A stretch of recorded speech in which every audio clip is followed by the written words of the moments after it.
អ្វីទៅជាសង្គ្រាមចិត្តសាស្ត្រហើយគេធ្វើនៅពេលណាអ្នកដែលមើលរឿងសាមកុកប្រហែលជានៅចាំពីសង្គ្រាមពីហើយសង្គ្រាមចិត្តសាស្ត្រដែលជាអាវុធដ៏គ្រោះថ្នាក់បំផុតដែលសម្លាប់ដោយមិនបាច់ប្រើក្រកកំភ្លើង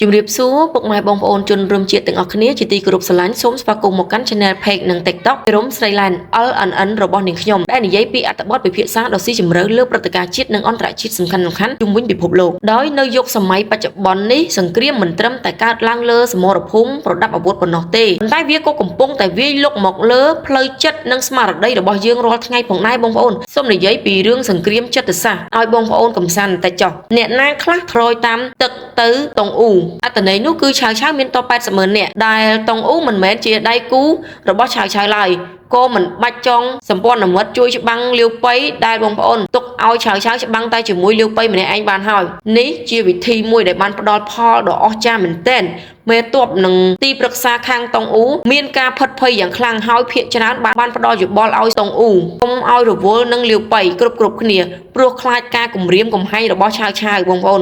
នេះជាឧបករណ៍បុរាណនៃសង្គ្រាមចិត្តសាស្ត្រដែលឆាវឆាវបានប្រើដើម្បីបំបាក់ស្មារតីសត្រូវមុននឹងច្បាំងពិតប្រាកដបងប្អូនត្រូវដឹងថាអ្វីទៅជាសង្គ្រាមចិត្តសាស្ត្រសង្គ្រាមចិត្តសាស្ត្រនេះគឺជាការវាយប្រហារលើផ្លូវចិត្តនិងស្មារតីរបស់សត្រូវដោយបង្កើតអារម្មណ៍អវិជ្ជមានដូចជាភ័យខ្លាចឲ្យមានការសង្ស័យបាត់បង់ជំនឿចិត្តនិងវឹកវរក្នុងប្រទេសវាមិនមែនជាការប្រើអាវុធធុនធ្ងន់ឬកងទ័ពដេញតាមសម្លាប់គ្នានោះទេប៉ុន្តែវាជាការវាយទៅលើផ្លូវចិត្តដែលជាមេបញ្ជាការធំបំផុតរបស់យើងនឹងបងប្អូនតែបើចិត្តទន់ខ្សោយគ្មានកម្លាំងកាយឯណាទៅវាយតបតប្រយុទ្ធនឹងសត្រូវនោះទេដូច្នេះសត្រូវតែងតែចាប់ផ្ដើមវាយផ្លូវចិត្តជាមុនសិនដើម្បីឲ្យសត្រូវចុះខ្សោយដោយខ្លួនឯងបងប្អូនតាមពិតទៅជាទូទៅសង្គ្រាមចិត្តសាស្ត្រអាចចាប់ផ្ដើមមុនកំពុងឬក្រោយសង្គ្រាមអាវុធពិតប្រាកដដែរបងប្អូនគោលដៅចម្បងទី1គឺបំផិតបំភ័យឲ្យសត្រូវភ័យខ្លាចទី2បង្កើតការសង្ស័យគ្នាឯងរវាងមេដឹកនាំនិងកងទ័ពឬប្រជាជនយើងបងប្អូនទី3ធ្វើឲ្យបាត់បង់ជំនឿចិត្តលើខ្លួនឯងនិងមេដឹកនាំរបស់ខ្លួនទី4បំផ្លាញព័ត៌មានដែលអាចជឿទុកចិត្តបានធ្វើឲ្យគ្រប់យ៉ាងស្ថិតក្នុង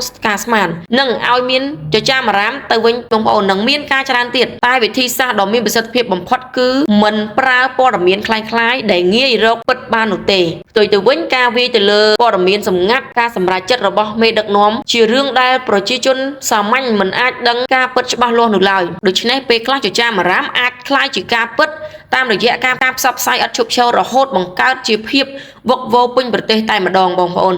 ហើយសង្គ្រាមចិត្តសាស្ត្រនៅសម័យទំនើបនិងស្ថានភាពជាក់ស្ដែងនាពេលបច្ចុប្បន្ននេះគឺជាសង្គ្រាមចិត្តសាស្ត្រដែលបានវិវត្តយ៉ាងខ្លាំងក្លាដោយបានប្រើប្រាស់បណ្ដាញសង្គមព័ត៌មានคล้ายៗគេហៅ fake news គណនីคล้ายៗដែលការផ្សព្វផ្សាយបំផ្លើសបំភ្លៃគ្រប់យ៉ាងដើម្បីឲ្យមានភាពមិនច្បាស់លាស់ឧទាហរណ៍នៅសម័យសង្គ្រាមលោកលើកទី2ឬសង្គ្រាមវៀតណាមគេបានប្រើសម្លេងខ្មោចឬសារតាមធុងបាសដើម្បីបំបាក់ស្មារតីកងទ័ពសត្រូវនាពេលបច្ចុប្បន្ននេះយើងកំពុងឃើញសង្គ្រាមចិត្តសាស្ត្រកើតឡើងយ៉ាងសកម្មនៅក្នុងចំនួនព្រំដែនកម្ពុជាសៀមយោងតាមសេចក្តីថ្លែងការណ៍របស់អ្នកនាំពាក្យរាជរដ្ឋាភិបាលកម្ពុជាសៀមកំពុងធ្វើសកម្មភាពពីរទន្ទឹមគ្នាសង្គ្រាមប្រដាប់អាវុធនិងសង្គ្រាមចិត្តសាស្ត្រដើម្បីឈ្លានពានកម្ពុជាយើងនៅក្នុងសង្គ្រាមចិត្តសាស្ត្រចោលសៀមវាបានទី1វាបង្កើតគណនីคล้ายៗជាច្រើននៅលើបណ្ដាញសង្គមដាក់ឈ្មោះខ្មែរសរសេរអក្សរខ្មែរប៉ុន្តែផ្សព្វផ្សាយដើម្បីបម្រើផលប្រយោជន៍ខ្លួនទី2យករូបភាពចាស់ៗពីសង្គ្រាមផ្សេងដូចជាអ៊ុយក្រែនរុស្ស៊ីមកភូតកុហកថាជាអាវុធកម្ពុជាត្រូវបានកំទេចទី3បំភ្លើសចំនួនទាហានកម្ពុជាស្លាប់ឬបង្ហាញរូបភាព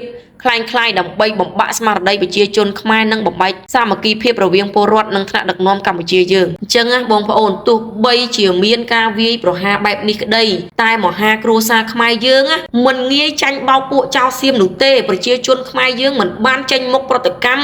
និងវាយតបតវិញយ៉ាងខ្លាំងក្លាដោយជឿជាក់លើប្រភពព័ត៌មានផ្លូវការរបស់ជាតិនិងមានភាពសាមគ្គីគ្នាក្នុងការការពារបូរណភាពទឹកដីតើយើងត្រូវធ្វើដូចម្តេចដើម្បីកុំឲ្យសង្គ្រាមចិត្តសាស្ត្រចូលបំផ្លាញចិត្តយើងបានទី1បងប្អូនត្រូវជឿតែប្រភពព័ត៌មានគួរទុកចិត្តនិងផ្លូវការរបស់ជាតិយើងទោះមានរឿងខ្លះត្រូវលាក់បាំងក៏ដោយតែក៏ដើម្បីសន្តិសុខជាតិយើងដែរបងប្អូនត្រូវតែយល់ណាបងប្អូនទី2យើងត្រូវពិនិត្យព័ត៌មានឲ្យបានច្រើនដងមុននឹងចែករំលែកឬជឿលើព័ត៌មាននោះបងប្អូនទី3យើងត្រូវរក្សាសាមគ្គីភាពជាតិកុំឲ្យសត្រូវបំបែកយើងដោយចចាមអារាមត្រូវតែមានស្មារតីខ្ពស់ជានិច្ច ដើម្បីជាតិយើងទី4ត្រូវមានការប្រុងប្រយ័ត្នខ្ពស់ចំពោះពកណនៃคล้ายៗនិងព័ត៌មានបំភ្លើសនៅលើគ្រប់បណ្ដាញសង្គមបងប្អូននេះហើយជាសង្គ្រាមចិត្តសាស្ត្រដែលសម្រាប់មនុស្សបានលឿននិងច្រើនជាងគ្រប់កំភ្លើងឆ្ងាយណាស់បងប្អូនបើយើងរឹងមាំក្នុងចិត្តមានការសាមគ្គីគ្នាយើងគ្មានសត្រូវណាអាចយកឈ្នះលើយើងបានទេបងប្អូនដូចនេះខ្ញុំសូមធ្វើការបញ្ចប់ការអធិប្បាយរបស់ខ្ញុំត្រឹមនេះចុះដែលជាការវិភាគនិងផ្ដល់ទិន្នន័យខ្លះៗសម្រាប់បងប្អូនស្វែងយល់បន្ថែមនិងសង្ឃឹមថាបងប្អូនខ្មែរទាំងអស់នឹងមានសាមគ្គីភាពកាន់តែខ្លាំងក្លានិងបន្តជឿជាក់លើរាជរដ្ឋាភិបាលនិងវីរៈកងទ័ពវីរៈនគរបាលជាតិយើងដើម្បីការពារឯករាជ្យអធិបតេយ្យភាពនិងសន្តិភាពជូនជាតិមាតុភូមិយើងបងប្អូនខ្មែរចង់បានសន្តិភាពសៀមកំពុងបង្កើតសង្គ្រាមសូមរួបរวมគ្នាការពារជាតិបើមានចំណុចណាជ្រុលលើសឬខ្វះសូមអធិស្ឋានទុកមុនសូមគោរពអរគុណម្ដងទៀតចំពោះពេលវេលាដ៏មានតម្លៃរបស់បងប្អូនដែលបានចំណាយពេលស្ដាប់និងតាមដានវីដេអូនេះមានការពេញចិត្តសូមជួយចុច Subscribe Like Follow និងចែករំលែកវីដេអូម្នាក់មួយផងដើម្បីជាការលើកទឹកចិត្តនិងព្រមទាំងទទួលបាននូវវីដេអូព័ត៌មានបន្តបន្ទាប់សូមជួបគ្នានៅវីដេអូក្រោយៗទៀតសូមអរគុណសូមជម្រាបលាពីខ្ញុំភិរមស្រីឡែន LNN មិនហ៊ានប្រយុទ្ធជាមួយនឹងកងទ័ពរបស់ឆាវឆាវទេក៏បាក់ទ្វារក្រុងចុះចាញ់តែម្ដងការរៀបរាប់ខាងលើនេះកម្លាំងទ័ពជាងតុងរបស់យើងដាច់ខាត់មិនមែនជាដៃគូរបស់កងទ័ពឆាវឆាវទេលោកគ្រូពូលោកម្ចាស់គឺយើងមានទន្លេឆាងជាងដ៏ធំធេងត្រូវហើយក៏ប៉ុន្តែឆាវឆាវមានកងទ័ព1 លាននាក់គឺគ្រប់គ្រាន់នឹងឆ្លងទន្លេនេះបានម្យ៉ាងទៀតពួកយើងទើបតែដឹងតាមរយៈអ្នកនេសាទដែលនៅលើទន្លេឆាងជាងឆាវឆាវកំពុងតែបង្ហាត់កងទ័ពជើងទឹកនៅឯបឹងតុងធីងហើយបានធ្វើទូកប្រយុទ្ធរាប់ពាន់គ្រឿងទាំងយប់ទាំងថ្ងៃយើងធ្វើការសន្និដ្ឋានតាមដើមឈើធំធំដែលពួកគេកាប់ចុះមកទូកប្រយុទ្ធនោះប្រវែងជាង60 ម៉ែត្រទទឹងជិត10 ម៉ែត្របើប្រៀបធៀបទៅគឺធំជាងទូកសង្គ្រាមរបស់ជាងតុងយើងទៅទៀតណែចោះកំណត់លោកគ្រូពូ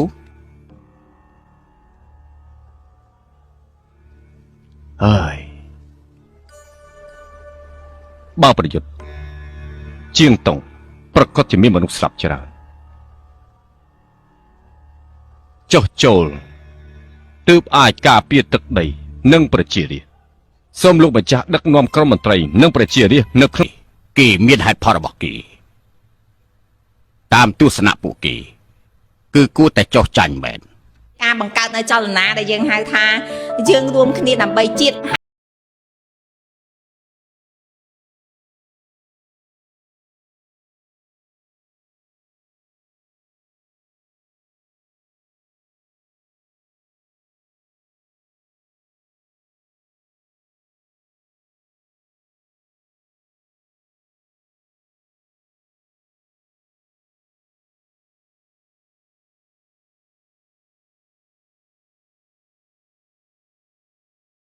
បងប្អូនអរគ្នាបាទនេះភូមិខ្ញុំលឺតែជន់ភាសមុននឹងវិត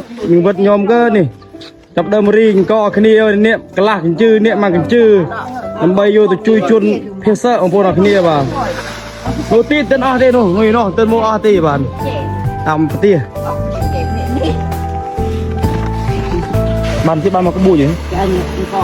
ដាក់មកថำតាបានអុយមិញអូត្រេងញីតមកថង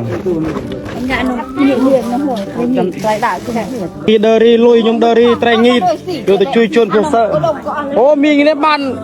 ម្សៅស៊ុបមកថងហើយក៏ត្រៃងីតមកថងជឺនេះអង្គមកជឺបាទមីងដេតមកមើលមុខទេបាទស្អាតទីមុខណាអត់ត្រូវអមចាត់ទេ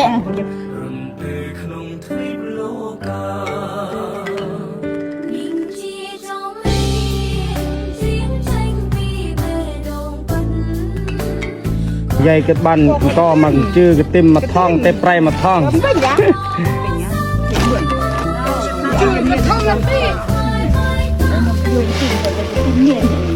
គិតមីងមិនតិចបន្តួចកទឹម2 ដុំហើយក៏ស្ក